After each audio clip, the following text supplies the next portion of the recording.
దేవుని నామానికి స్తుతి కలుగును గాక. ప్రియమైన దేవుని సంగమా,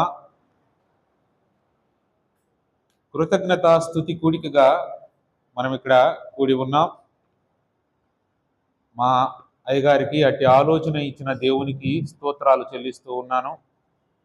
ఆలోచన ఇస్తుంటాడు అందరికీ దేవుడు, కానీ ఏ ఇబ్బంది చేతనో ఏ కష్టం చేతనో మనకు కూడా దేవుడు ఎన్నో ఆలోచనలు ప్రణాళికలు ఉంటాయి. అయినా కూడా కష్టమైన నష్టమైన దేవుడు ఇచ్చిన ఆలోచన ప్రకారం ముందుకు వెళ్ళాలి. అలా వెళుతూ ఉన్నటువంటి అయ్యగారికి కూడా వందనాలు. చేరవచ్చిన మీకు అందరికీ ప్రభు పేరిట నా శుభాలు వందనాలు తెలియజేస్తున్నాను. మనం చదువుకున్న లేఖన భాగాన్ని బట్టి 1 దెస్సలోనిక పత్రిక 5వ అధ్యాయము 16, 18 ప్రతి విషయమునందును కృతజ్ఞతాస్తుతులు చెల్లించుడి, ఈలాగు చేయుట యేసుక్రీస్తునందు మీ విషయములో దేవుని చిత్తము. హల్లెలూయా. ప్రియ దేవుని సంగమా, మనము ప్రతి విషయమునందును కృతజ్ఞతాస్తుతులు చెల్లించే వారిగా ఉండాలని, ఇదే దేవుని చిత్తము అని వాక్యము మనకు తెలియజేస్తూ ఉంది. కృతజ్ఞతలు చెల్లిస్తాం. ఎప్పుడు చెల్లిస్తాం? కృతజ్ఞతలు ఎలాంటి సందర్భాల్లో చెల్లిస్తామంటే, మనం ఉత్సాహంగానో ఉల్లాసంగానో సంతోషకరంగానో విజయవంతంగానో ఇలా ఉన్న సందర్భాల్లో మనం కృతజ్ఞతలు చెల్లించేవారిగా ఉంటాం. కష్టంగా వెళ్తున్నప్పుడు, బాధలు, ఇబ్బందులు, ఇరుకులు, తీవ్రమైనటువంటి శోధనలు ఇలాంటివన్నీ ఉన్నప్పుడు కూడా మనం కృతజ్ఞత చెల్లించే వారిగా లేదా కృతజ్ఞత కలిగిన వారిగా ఉంటూ ఉన్నామా అనేది మనల్ని మనం చూసుకోవాల్సిన వారిగా ఉన్నాం. పరిశుద్ధ గ్రంథంలో అనేక మంది భక్తులు, ప్రవక్తలు, రాజులు, అపోస్తలులు, వీళ్ళ జీవితాలను కనుక మనం గమనించినట్లయితే వారికి పెద్దగా సంతోషాలు, సుఖాలు, ఆనందాలు ఉన్నట్టు మనం చూడం. అవునా కాదా? మనం మన సంతోషాన్ని బట్టి ఆనందాన్ని బట్టి దేవుణ్ణి సేవించే కాలంలో ఉన్నాం, కానీ వాళ్ళెవరు వాళ్ళ వ్యక్తిగత సుఖ సౌఖ్యాలని బట్టి దేవుణ్ణి స్తుతించిన వాళ్ళు కాదు. వాళ్ళు పెద్దగా సుఖ సౌఖ్యాలను, ప్రభువులోకి నడుచుకునేటప్పుడు సుఖ సౌకర్యాలను ఆలోచించిన వారు కాదు. రాను రాను ఏమైపోతున్నామంటే, మనకు ఉన్నటువంటి సౌలభ్యాలు, ఆనందాలు, వీటన్నిటిని బట్టి మాత్రమే దేవుడికి కృతజ్ఞతలు చెల్లిస్తాం. అంతేగాని మన కష్టాలకి, నష్టాలకి, ఇబ్బందులకి, ఇరుకులకి మాత్రం కఠిన పారిపోయిన మనసు, దుఃఖపారిపోయిన మనసు, నలిగిపోయి కృంగిపోయి ఇలా అయిపోతున్నాం. కాబట్టి ఇక్కడే ఒక మాట ఉంది, కింద అంటాడు, మనం చదువుకున్నాం. ఏమని? 19వ వచనం, ఆత్మను ఆర్పకుడి. హల్లెలూయా. అది ఆత్మను ఆర్పుకోకుండా ఉన్నప్పుడు మనం దేనికి చెల్లించం. భక్తుల జీవితాల్లో ఎన్నో ఇబ్బందులు, కష్టాలు వచ్చాయి, అయినా కూడా వాళ్ళు కృతజ్ఞతాపూర్వకంగా దేవుడి ఎడల నడుచుకున్నారు. యోబు యథార్థవంతుడని, ఆ దేశం అంతట్లోకి ధనవంతుడని వ్రాయబడిన యోబు అనుదినము అరుణోదయమున లేచి దేవునికి బలులు అర్పిస్తున్న యోబు, ఇంత చక్కగా రిచ్గా ఉంటున్న యోబు జీవితంలో మరి తీవ్రమైన కష్టం వచ్చినప్పుడు, మనకేదైనా కష్టం వచ్చినప్పుడు, మనకేదో అవమానం వచ్చినప్పుడు, ఏదైనా నష్టం వచ్చినప్పుడు యోబుని తలుచుకోవాలండి. హల్లెలూయా. యాకోబు భక్తుడు కూడా అదే అంటాడు తన పత్రికలో, చూడక్కర్లేదు కానీ. ఆ యోబు ఏమని అంటున్నాడు చూడండి. యోబు 1:21-22, యోబు 1వ అధ్యాయం 21-22.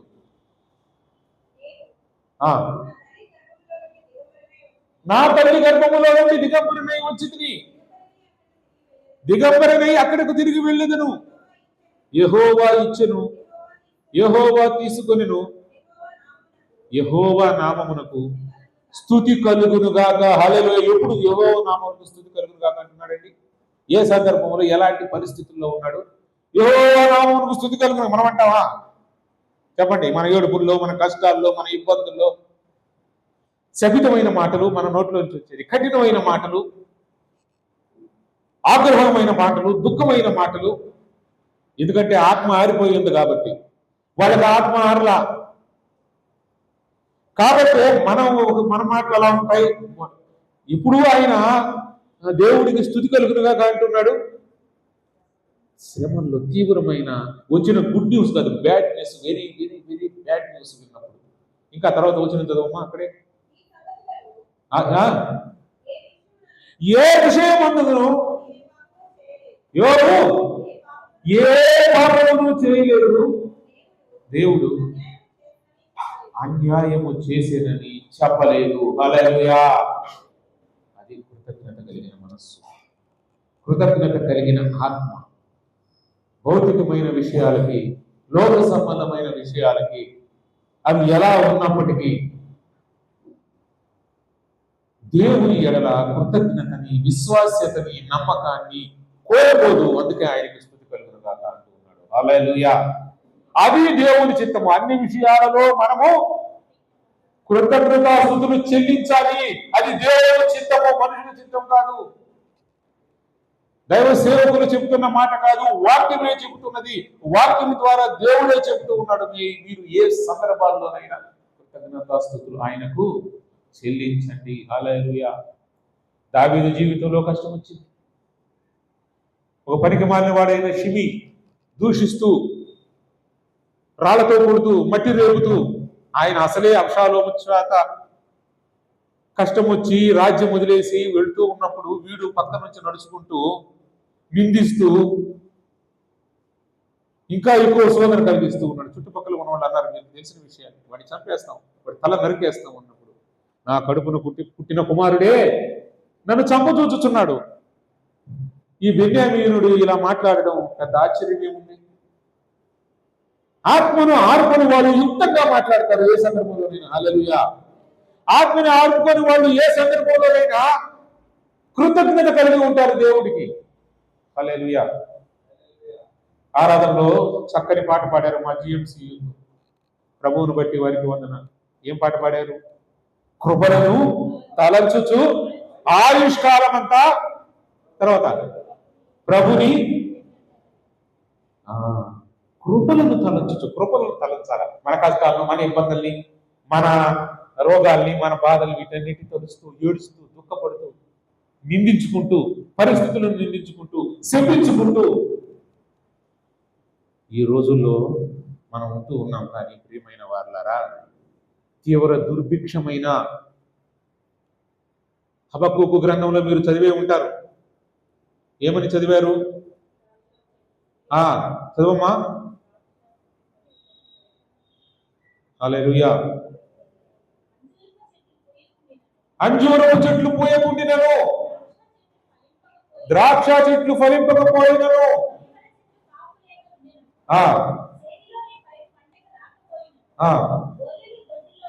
లేకపోయినను, సాలలో పశువులు లేకపోయినను, నేను యెహోవా యందు ఆనందించెదను. హల్లెలూయా.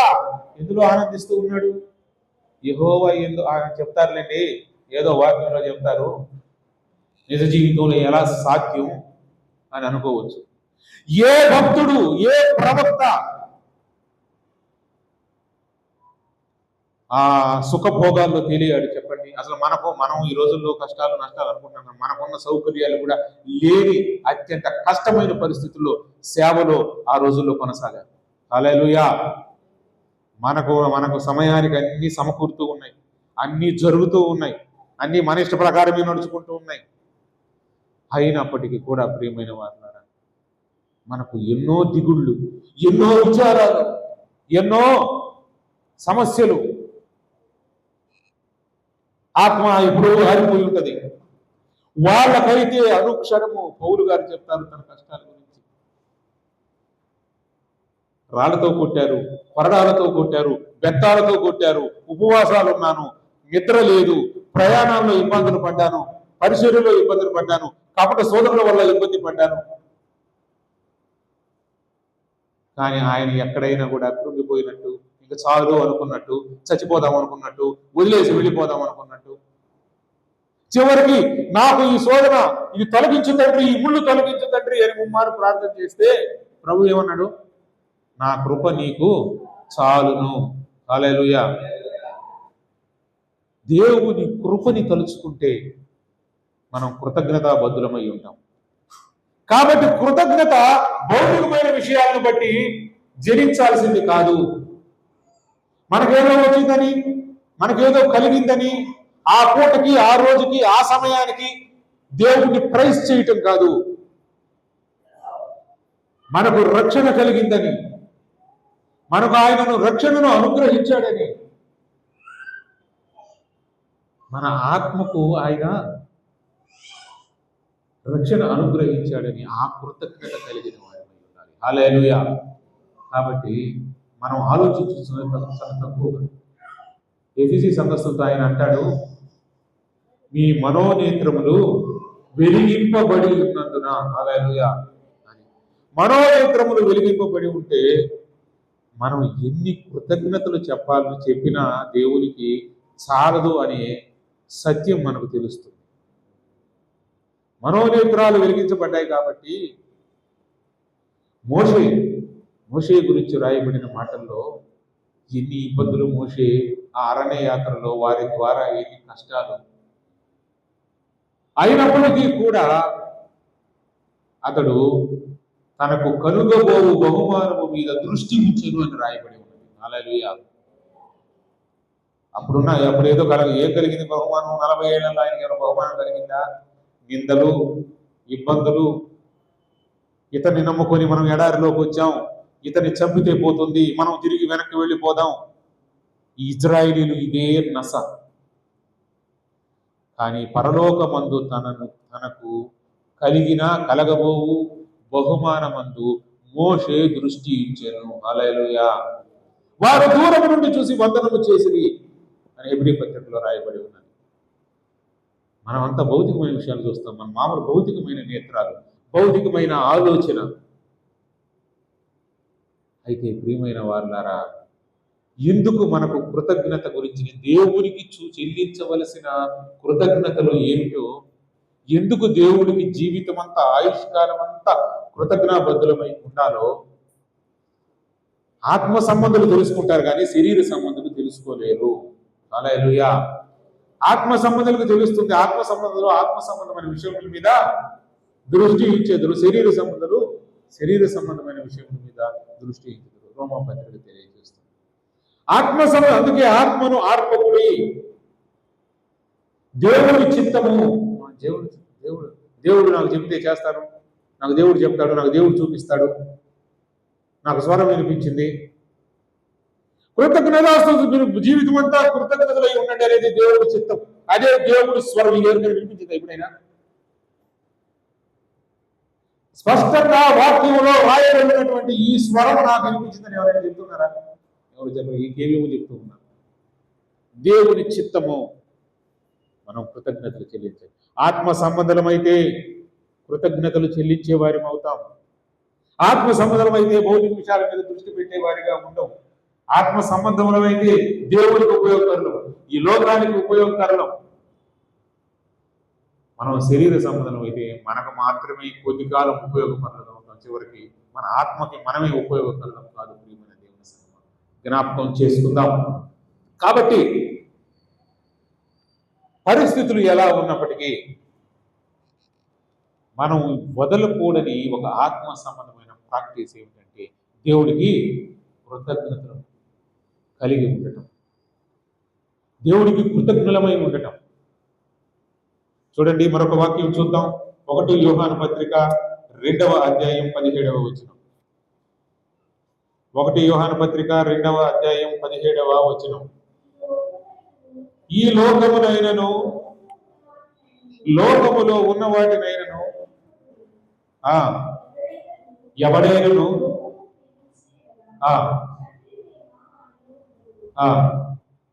తర్వాత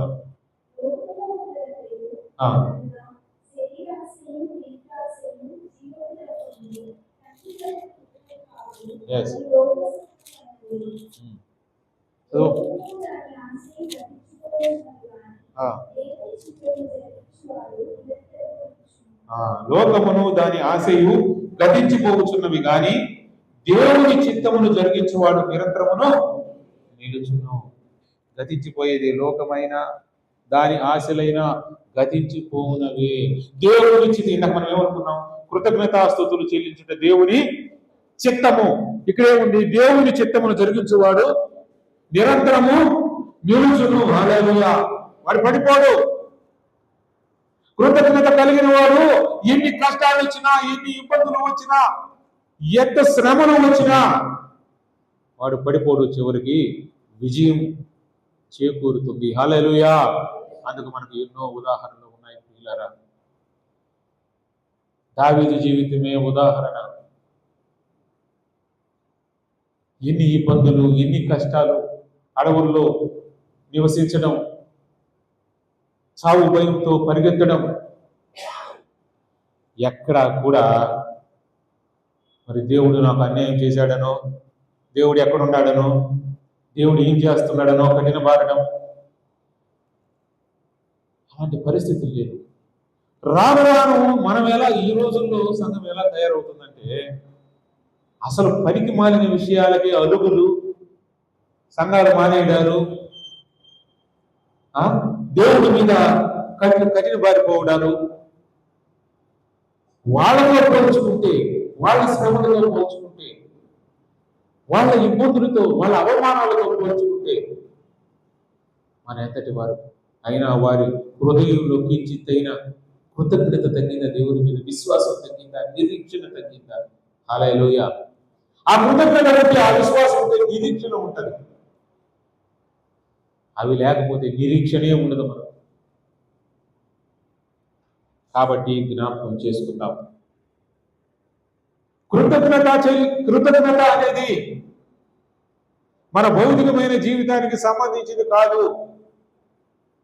ఆత్మ సంబంధమైన ఒక ప్రాక్టీస్, జీవితాంతం చేయవలసిన ఆత్మ సంబంధమైన ప్రాక్టీస్ కృతజ్ఞత కలిగి ఉండటం. హల్లెలూయా.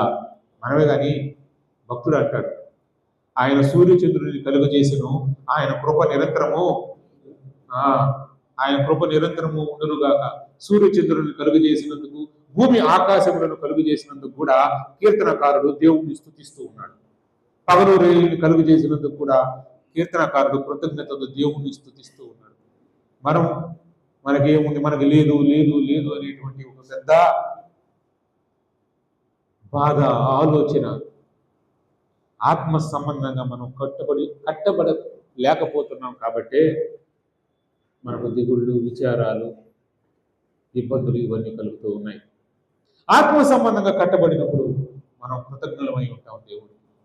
ఆత్మ సంబంధంగా కట్టబడ్డాడు కాబట్టి యోబు అపవాది అడుగుతాడు, నువ్వు యోబుకి అన్ని ఇచ్చావు కాబట్టి, అన్ని మేళ్లు చేసావు కాబట్టి, అన్ని సౌఖ్యాలు ఆయనకి ఇచ్చావు కాబట్టి ఆయన నిన్ను దేవుడు దేవుడు అంటున్నాడు. అవన్నీ తీసేసి అప్పుడు నీ భక్తుడి యథార్థత తెలుస్తుంది. లేదు, నువ్వు ఎన్ని చేసినా నా భక్తుడైన యోబు తన యథార్థతని వదులుకోడు. ఫస్టే దేవుడు చెప్పేస్తాడు. హల్లెలూయా.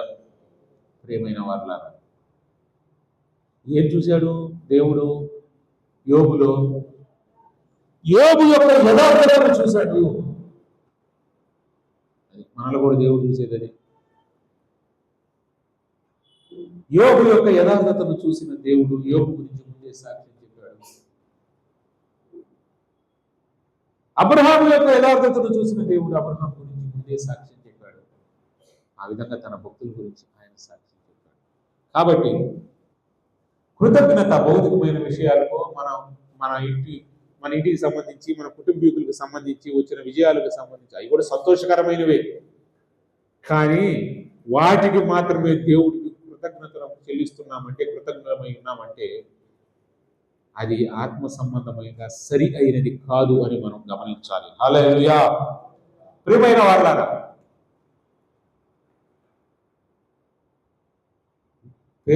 వృద్ధురాలు, పేదరాలు యెరూషలేము దేవాలయంలో వెళ్ళి కానుక, వారందరూ తమ సంచులను కానుక డబ్బాలో వేస్తూ ఉన్నప్పుడు ఈ వృద్ధురాలు వెళ్ళి ఎంత వేసింది? 2 కాసులు వేసి ఎంత ఆమె తన జీవనం అంతా వేసెను అన్నాడు యేసు ప్రభు. అలా అర్పించే మనసు రావడం. ఆమెకి ఎవరు చెప్పారు ఆ రోజుల్లో కానుక బొమ్మ? లేకపోతే ఆవిడకి బైబిల్ ఉండి చదువుకొని, లేకపోతే ఆవిడకి ఎవరైనా బోధించి, ఇవన్నీ కూడా ఆమె విషయంలో మనం ఇప్పుడు ఎంత చెప్పినా ఎంత బోధించినా ఈ చేతిలో వదిలేస్తున్నాం. కానీ మనం ఆమెకు అలా బోధించగలిగిన వారు ఎవరైనా ఉన్నారా అంటే ఎవరు లేరు. ఆవిడ తన జీవం అంతా తెచ్చి కృతజ్ఞతగా దేవుడికి సమర్పిస్తూ ఉంది. హల్లెలూయా. పైగా ఈ గుడికి నేను ఎందుకు ఇవ్వాలి, గుడిలో నేను ఎందుకు ఇవ్వాలి అని ఆవిడ అనుకొని ఉండవచ్చు. ఎందుకంటే ప్రభు అన్నాడు, ఇది నా దేవుడి మందిరము, ప్రార్థనా మందిరం అని రాయబడి ఉంటే మీరు దానిని దొంగలకు వృధా చేసింది అని. అయితే ఆవిడ అవన్నీ ఆలోచించకుండా దేవుణ్ణి మాత్రమే చూస్తూ ఉంది. హల్లెలూయా. భౌతికమైన విషయాలు చూస్తూ, భౌతికమైన మనుషులు చూస్తూ, భౌతికమైనటువంటి ఇవన్నీ చుట్టుపక్కల చూస్తూ ఉంటే దేవుడి మీద కృతజ్ఞత కలిగేది కాదు. ఆవిడ భౌతికమైన విషయాలు పట్టించుకోవాలి. తన దగ్గర ఉన్నది, తన జీవనం అంతా వేసేసేటప్పుడు ఆవిడ ఆలోచించాలి. హల్లెలూయా. కృతజ్ఞత ఎలా ఉందో చూడండి. ఇది పోతే నాకెట్ట, ఇది లేకపోతే నాకెట్ట, రేపెట్ట మా పెట్ట. ఆత్మలో వెలిగిన వాడు, ఆత్మలో ఆ విధంగా ఎదిగిన వాడు చేసేసేవాడు. కాబట్టి ఆత్మ సంబంధంగా మనల్ని మనం సరి చూసుకుంటూ ఉండాలి. ఎప్పటికప్పుడు ఆత్మ సంబంధంగా మనం ఎదుగుదాం.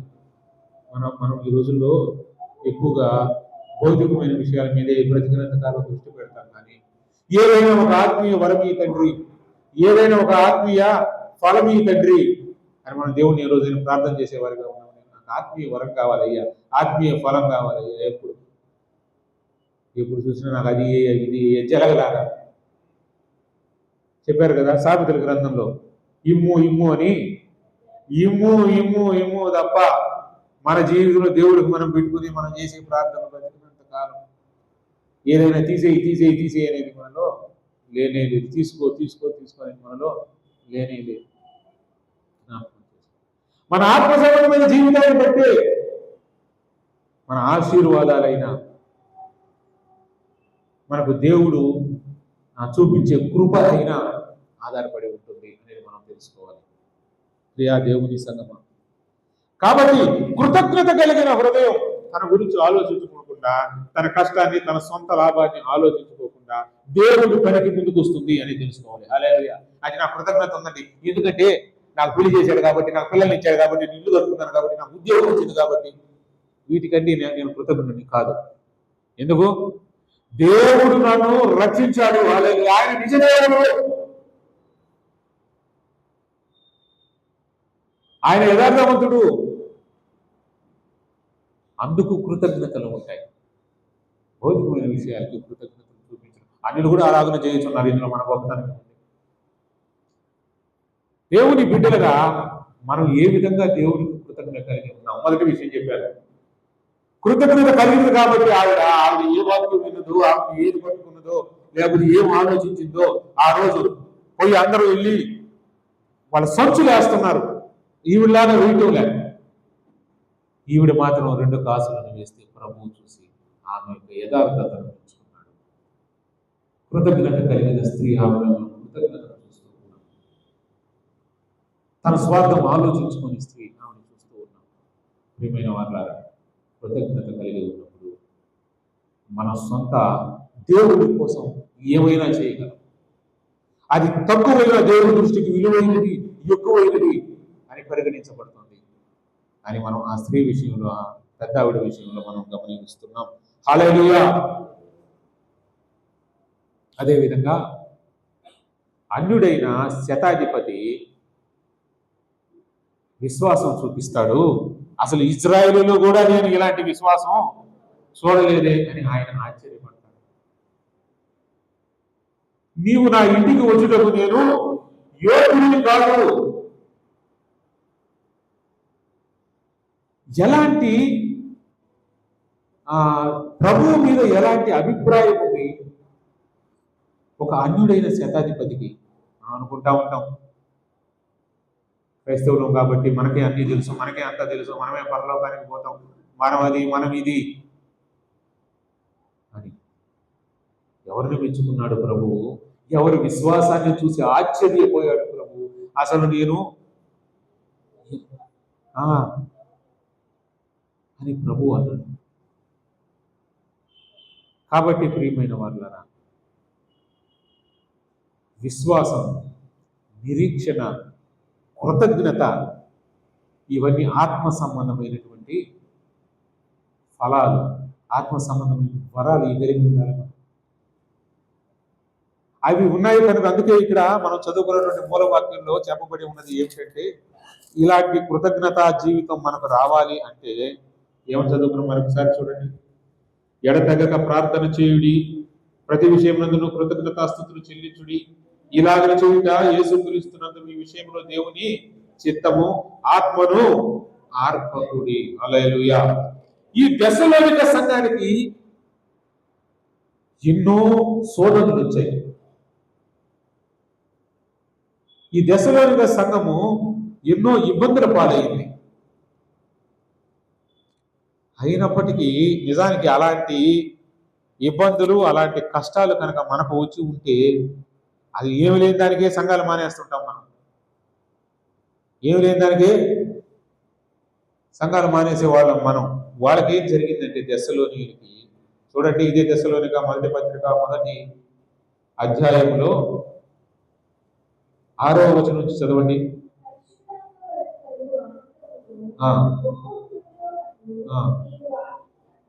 గొప్ప ఉపద్రవం మీరు వాక్యమును అంగీకరించి మమ్మను ప్రభువును పోయి నడుచుకుని వారైంది. హల్లెలూయా. ఏ ఆనందముతో అక్కడ ఉన్నది? క్రిస్మస్ జరుగుతున్న ఆనందంతో, 31వ తేదీ రాత్రి జరుగుతున్న ఆనందంతో కాదు, పరిశుద్ధాత్మనందరి ఆనందముతో, భౌతికమైన మేలు ఇచ్చిన ఆనందంతో, భౌతికమైన దీవెనలు ఇచ్చిన ఆనందంతో కాదు, పరిశుద్ధాత్మనందరి ఆనందముతో గొప్ప ఉపద్రవమందు, దేనందు? గొప్ప పొగడ్తలందు, గొప్ప ఆహ్వానాలందు ఉజ్జగించి లాలించి కాదు, గొప్ప ఉపద్రవమందు మీరు వాక్యమును అంగీకరించి మమ్మును ప్రభువును పోలి నడుచుకుని వారైతే. ఎవరిని పోలి నడుచుకున్నారా సంఘస్థులు? ప్రభువును పోలి నడుచుకున్నారంటే అది ఎటువంటి నడుక చూడండి. మమ్మును అంటే పౌలు ఆయన చెప్తున్నాడు, నన్ను పోలి, నేను మీకు వాక్యం చెప్పిన నన్ను పోలి, నాను కాదు అసలు ప్రభువును పోలి నడుచుకుని వారైతే. హల్లెలూయా. పరిశుద్ధాత్మనందుల ఆనందం ఉంది మీకు. ఇలాంటి సంఘాన్ని అంటే ఇంత కష్టంలో, ఇంత ఇబ్బందిలో, శ్రమంలో మొదలైంది ఆ దశలోనిక సంఘం. దశలోనిక సంఘమే కాదు, ఆది సంఘాలన్నీ కూడా శ్రమల్ని, ఇబ్బందుల్ని ఎదుర్కొన్నాయి. అయినా కూడా వారికి పరిశుద్ధాత్మనందుల ఆనందం, దేవుని ఎడల కృతజ్ఞత, విశ్వాసం, నిరీక్షణ ఇవన్నీ వారు కలిగే ఉన్నారు ఎన్ని శ్రమలైన. కానీ మనం ఈరోజు ఏమి కృతజ్ఞత కలిగి ఉన్నాం, ఏమి నిరీక్షణ కలిగి ఉన్నాం, ఏమి విశ్వాసం కలిగి ఉన్నాం, ఇవన్నీ కూడా మనం చూసుకోవాల్సిన వారమైన ప్రియమైన దేవుని సంగమా.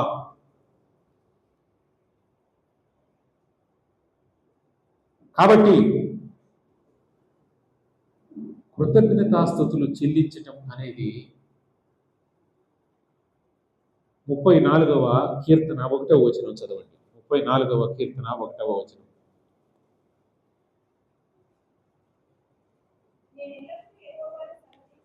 నేను ఎల్లప్పుడూ యెహోవాను సన్నిధించెదను, నిత్యము ఆయన కీర్తి నా నోటి నుండి. ఆ కీర్తనకి హెడ్డింగ్ ఏముంది చదువమ్మా.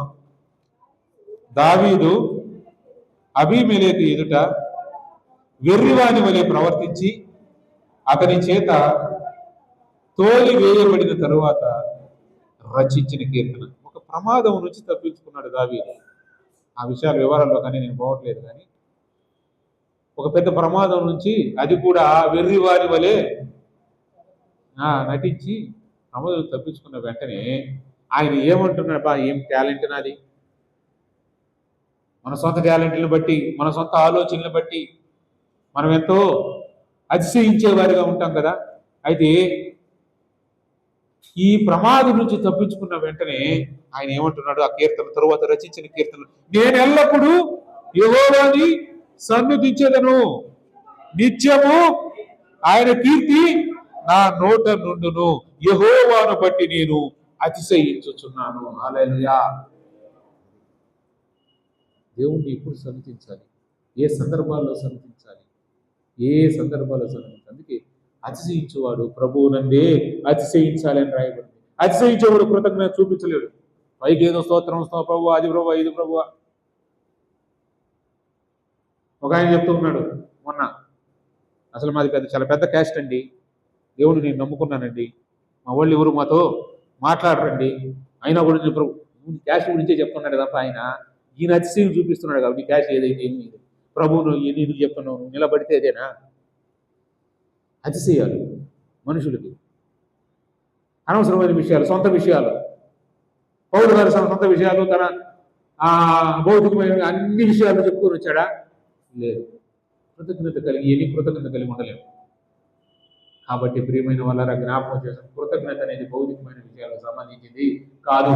ఎంత కష్టంలోనైనా, ఎంత ఇబ్బందుల్లోనైనా, ఎవరి గురించి మనం చదువుకున్నాం, ఎంత నష్టంలోనైనా దేవుడి ఎడల అతను తప్పుగా మాట్లాడలేదు, దేవుడు నాకు తప్పు చేశాడు అని చెప్పలేదు. కృతజ్ఞతే కలిగి ఉన్నాడు, యథార్థతే కలిగి ఉన్నాడు. అది ఎల్లప్పుడూ కృతజ్ఞత. అంతేగాని స్తోత్రాలు చెబుతూ కూర్చోమని, స్తుతులు చెబుతూ కూర్చోమని కాదు. పరిస్థితులు ఎలా ఉన్నప్పటికీ దేవునిలో మార్పు లేని మనసు కలిగి ఉన్నారా? హల్లెలూయా. మనం ఆశీర్వాదాలను బట్టే ఆలోచిస్తాం కానీ ప్రియమైన వాళ్ళ స్టెఫన్కి ఏ ఆశీర్వాదం ఇచ్చింది చెప్పండి? స్టెఫన్ రాళ్లతో కొట్టి చంపుతూ ఉన్నప్పుడు లాస్ట్లో స్టెఫన్ ఏం చూశాడు? స్టెఫన్ కళ్ళకి ఏం కనబడ్డది? అమ్మా, ఆకాశము తెరవబడటయు చూచెను. మనకి ఏ రోజైనా ఇలాంటి అలాగే పారిపోతున్నప్పుడు యాకోబు కూడా అలాంటి కళే వచ్చింది. మనకి ఎలాంటి కళలు, ఎలాంటి దర్శనాలు వస్తున్నాయి చూసుకోవాలి. ఆత్మీయ జీవితంలో బలపడుతుంటే, ఎదుగుతూ ఉంటే ఇవన్నీ మనకు వస్తూ ఉంటాయి. కాబట్టి కృతజ్ఞత మనం ఇచ్చే కానుకను బట్టో, మనం చెప్పే సాక్ష్యాన్ని బట్టో, మనకొచ్చిన మేలును బట్టో చూపించేది కాదు కృతజ్ఞత. ఇది జీవితాంతం పరిస్థితులు ఎలా ఉన్నా దేవుని యొక్క యథార్థతను బట్టి, ఆయన మంచితనాన్ని బట్టి మనం దేవుడి ఎడలు చూపించవలసింది కృతజ్ఞత. మన పరిస్థితులను బట్టి కాదు, దేవుడు ఏమై ఉన్నాడు అనే దాన్ని బట్టి చూపించాల్సింది కృతజ్ఞత. మనం ఏమై ఉన్నాయో అనే దాన్ని బట్టి చూపించాల్సింది కాదు కృతజ్ఞత. హల్లెలూయా. దేవుడు ఎప్పుడు మారినవాడు, మార్పు లేనివాడు కాబట్టి ఆయనకి ఎల్లవేళలా మనం కృతజ్ఞమై ఉండాలి. ప్రియమైన దేవుని సంఘం జ్ఞాపకం చేసుకుంటాం. కాబట్టి చివరిగా యోసేపు గురించి నేను ఒక మాట చెప్తాను. యోసేపు ఎన్ని కష్టాలు పడి, ఎన్ని ఇబ్బందులు పడి, జైల్లో మగ్గిపోయి, ఆ దర్శనం గురించి చెప్తే, అయ్యా రాజు గురించి నా గురించి చెప్పండి, వాడు మర్చిపోయి ఎంతగా నలిగిపోయి దేవునికి కృతజ్ఞత ఏమైనా కృతజ్ఞత లేదా దేవుని యథార్థతలో, నమ్మకత్వంలో ఆ కృతజ్ఞత కలిగి ఉండడం ఏ రోజు ఏమైనా తగ్గిపోయినాడా? ఈ శ్రమలు నాకు ఎందుకు వచ్చినాయి, ఈ కష్టాలు నాకు ఎందుకు వచ్చినాయి, ఈ ఇబ్బందులు నాకు ఎందుకు వచ్చినాయి? చివరికి ఆ యథార్థ కాపాడుకొని యోసేపు తన జీవితంలో వచ్చిన కష్టాలన్నిటికీ నలిగిపోలా, కృంగిపోలా, నిరీక్షణ కలిగి ఉన్నాడు, కృతజ్ఞత కలిగి ఉన్నాడు, ప్రార్థన కలిగి ఉన్నాడు. ఇవన్నీ ఉన్నాయి కాబట్టే ఏమైపోయాడు యోసేపు? ఏమయ్యాడమ్మా? రాజు తర్వాత రాజు నువ్వే ఐగుప్తుకి. హల్లెలూయా. రాజు తరువాత నువ్వే రాజు, నా తర్వాత నువ్వే, అన్ని చూసుకోవలసిన వాడి నువ్వే. యథార్థ కలిగి ఉన్నాడు. కాబట్టి మన కృతజ్ఞత, మన కృతజ్ఞత బయటపడేది కష్ట సమయాల్లోని, మన యథార్థత బయటపడేది కష్ట సమయాల్లోని. అట్టి కృతజ్ఞత, ఆత్మ సంబంధమైన కృతజ్ఞత కలిగి బ్రతికినంత కాలం ఆయనను స్తుతులను చెల్లించుదుముగాక.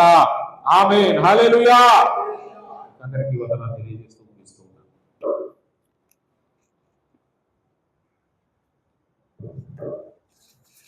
ఉన్నాను.